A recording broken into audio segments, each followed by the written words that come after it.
د لوړې په ورځ هغه قاضي چې عبدالله ته یې د ځان بللي ولسمشر قسم ورکړی، ټول رازونه یې افشا شول.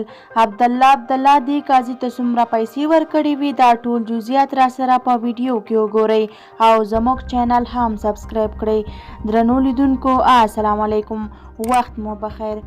ډاکټر عبدالله چې د ټاکنو د کمیسیون پایلې ونه منلې او له ولسمشر محمد اشرف غني سره یې سم د ټول شموله حکومت د ولسمشر په حیث د ځان د لوړې مراسم ترسره کړل، چې په یادو مراسمو کې هغه ته د هیواد د قاضي القضات پر ځای د ولسي جرګې پخواني غړي شهزاده شاهد لخوا قسم ورکړل شو.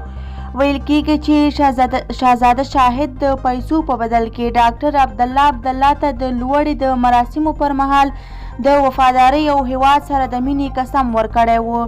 د سترې محکمې یو پخوانی غړی چې اوس له هیواده بهر ژوند کوي او د نوم نه ښودلو په شرط سیحون ویبپاڼې ته ویلي چې ډاکټر عبدالله هغه ته وړاندیز کړی و چې طیاره به ورته چوټر کړي او دته د لوړې مراسمو کې د قسم ورکولو په بدل کې به ورته 300,000 امریکایي ډالر ورکړي.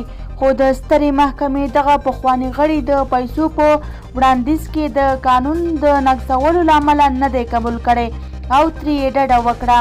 یاد کس ویلي چې عبدالله پر د سربیره د سترې محکمې ټولو پخوانیو غړو ته وړاندیز کړی و چې نوموړي ته د لوړې مراسمو کې قسم ورکړي او دی به یې په بدل کې په زرګونه ډالر ورکړي.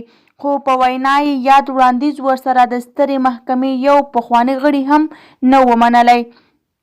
یاد سرچینه زیاتوي چې ډاکټر عبدالله چې ونه توانید د سترې محکمې کوم غړی دی دې ته حاضر شي چې هغې ته د لوړو مراسم پر مهال قسم ورکړي، نو یې په ولسي جرګه کې د کونړ د خلکو پخواني استازي شهزاده شاهد سره د 18,500 ډالرو وړاندیز وکړ او هغه هم ورسره ومنله.